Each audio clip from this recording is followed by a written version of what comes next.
नमस्कार दोस्तों, स्वागत है आप सभी का कलाम परिवार में। और दोस्तों, हम बात करेंगे कंप्यूटर अनुदेशक भर्ती 2026 को लेकर के।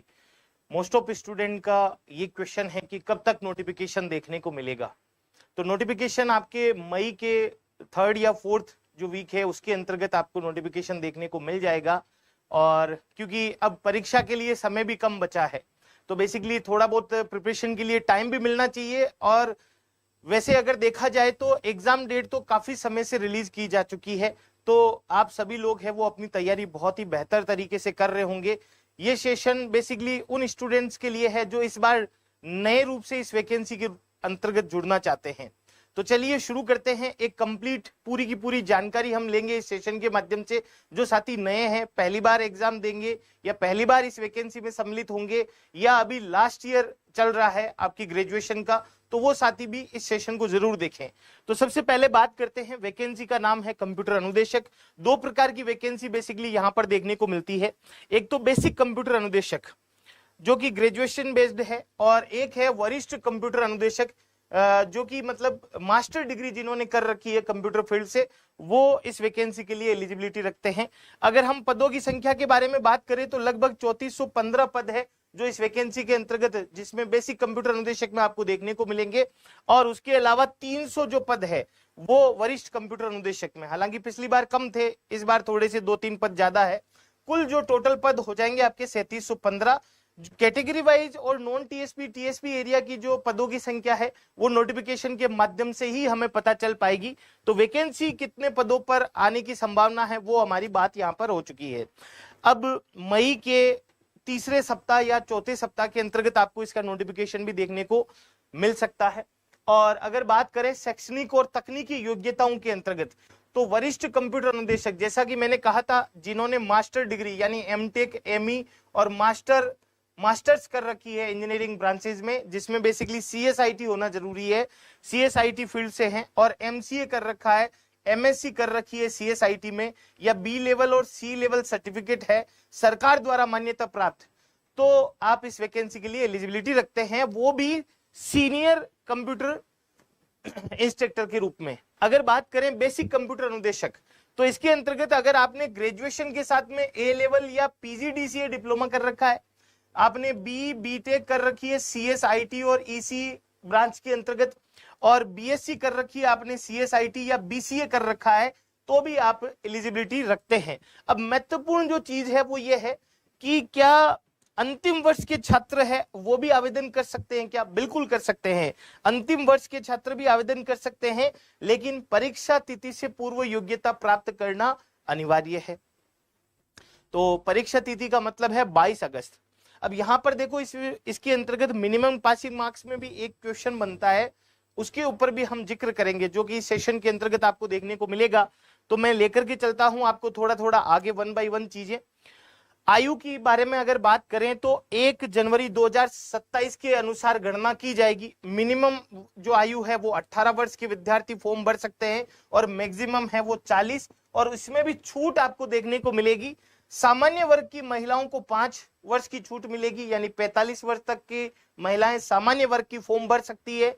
और SC ST OBC और MBC EWS के पुरुष अभ्यर्थी जो कि राजस्थान निवासी हो, उनको भी 5 वर्ष की छूट मिलेगी।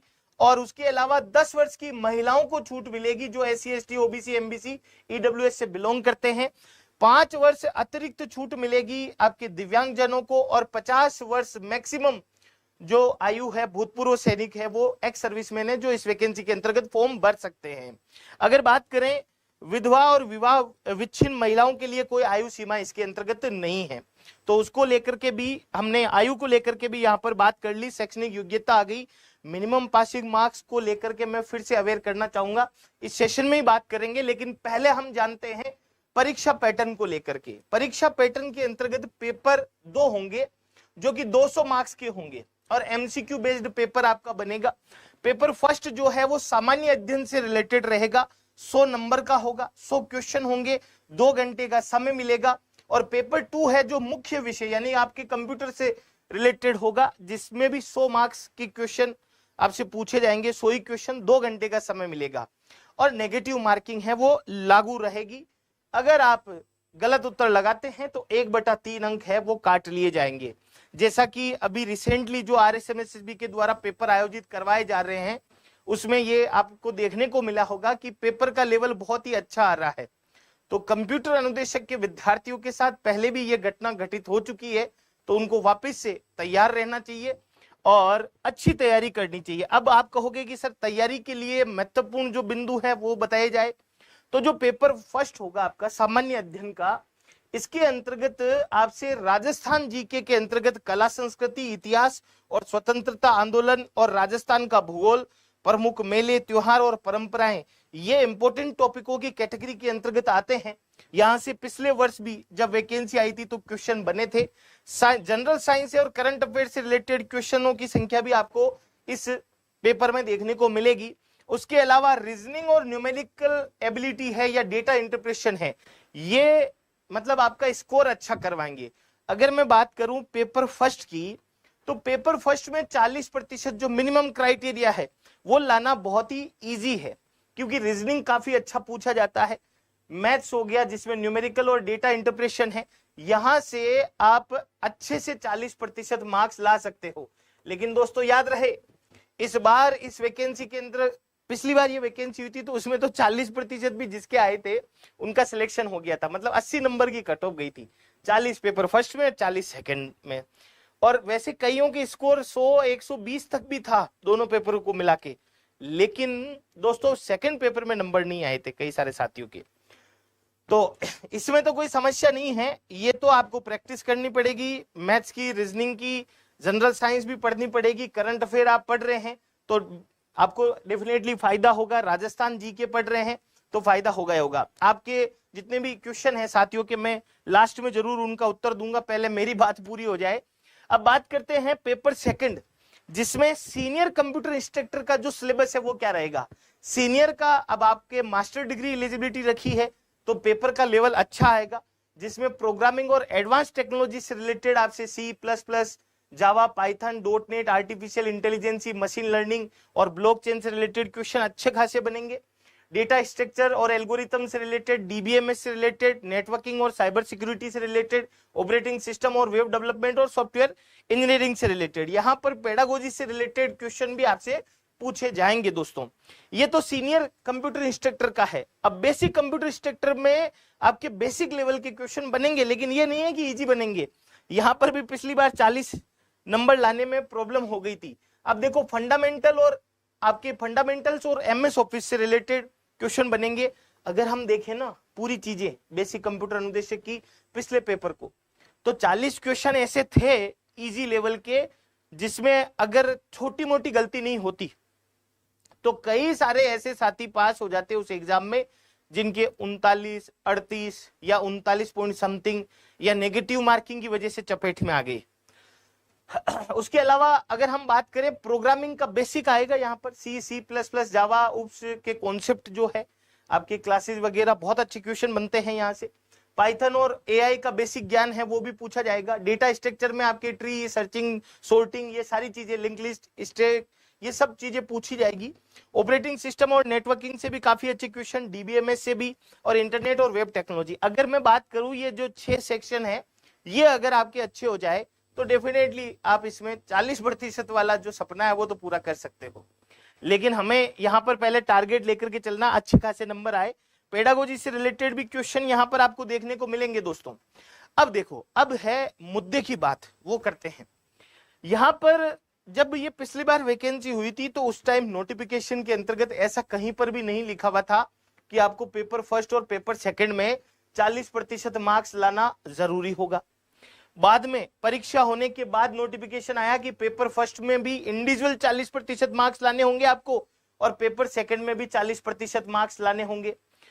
अब यहाँ पर एक सोचने वाला बिंदु और है कि थोड़े दिनों बाद ही RSMSSB के द्वारा ही एग्जाम लिया गया था, उसमें नोटिफिकेशन में ऐसा लिखा हुआ था कि आपको अलग अलग पेपर में 36% अंक लाने जरूरी है और कुल मिला के दोनों में 40% अंक लाने जरूरी है। अभी LDC में भी यही है कि अलग अलग पेपर में 36% अंक लाने हैं आपको, दोनों को मिला करके 40 लाने हैं। तो अगर ये चीज पिछली वैकेंसी कंप्यूटर अनुदेशक में होता कि दोनों पेपर में अलग अलग 36% अंक लाने जरूरी है, लेकिन दोनों को मिला के 40% अंक आने जरूरी है। तो अगर ये 36 वाला होता ना, तो जो 36 नंबर वाला, 37 नंबर वाला, 38 वाला, 39 वाला आज कंप्यूटर अनुदेशक की नौकरी कर रहे होते। लेकिन मैं आपको यही कहना चाहूंगा कि इस जो चीज को लेकर के हमें नोटिफिकेशन का इंतजार करना चाहिए। या तो ऐसा हो सकता है कि दोनों में ही अलग अलग 40% अंक लाने जरूरी हो, और या ऐसा हो सकता है कि दोनों में अलग अलग 36% अंक लाने जरूरी हो और दोनों को मिलाकर के 40% अंक लाने जरूरी हो।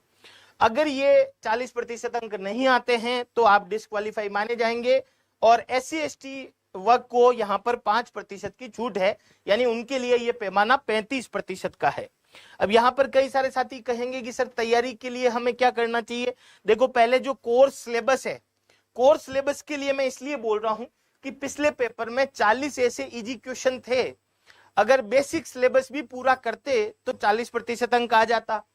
तो यहाँ पर जो सिलेबस और सब्जेक्ट को लेकर के फाउंडेशन के ऊपर हमें काम करना चाहिए। पेपर फर्स्ट है, वो तो जीके का पोर्शन है, वो अच्छा करना चाहिए, मैथ रीजनिंग की प्रैक्टिस करनी चाहिए, बेसिक फंडामेंटल और प्रोग्रामिंग कॉन्सेप्ट को मजबूत आपको करना चाहिए। बेसिक फंडामेंटल पर जोर देने की आवश्यकता है, और उसके अलावा टाइम और टॉपिक मैनेजमेंट भी आपको लेकर के चलना पड़ेगा, क्योंकि 100 क्वेश्चन आएंगे, 2 घंटे का समय मिलेगा। पहले पेपर के अंदर कैलकुलेशन ज्यादा रहेगी, दूसरे पेपर में भी रीजनिंग का मतलब 3-4 क्वेश्चन भी थे पिछली बार। अब इस बार क्या होता है देखते हैं। और साथ ही आप अगर मॉक टेस्ट की प्रैक्टिस करें तो 1/3 नेगेटिव मार्किंग अपने दिमाग में लेकर के चलें, क्योंकि पिछली बार कई सारे साथियों के नेगेटिव मार्किंग की वजह से 40% अंक नहीं बन पाए थे। तो इसके लिए हमें रेगुलर रिवीजन की आदत डालनी चाहिए और 1/3 नेगेटिव मार्किंग को लेकर के भी सोचना चाहिए। तो एक आपके पास में सुनहरा मौका है, राजस्थान के अंदर डिजिटल एजुकेशन को बढ़ावा देने का आपके पास में सुनहरा मौका है। तो इस मौके को भुनाइए और सीखते जाइए और बढ़ते जाइए आगे। और ये पूरी की पूरी जानकारी है वो आपको अच्छी लगी हो तो हमारे इस YouTube चैनल को सब्सक्राइब भी कीजिएगा, और किसी प्रकार का आपका प्रश्न है तो वो भी जरूर लिखिएगा।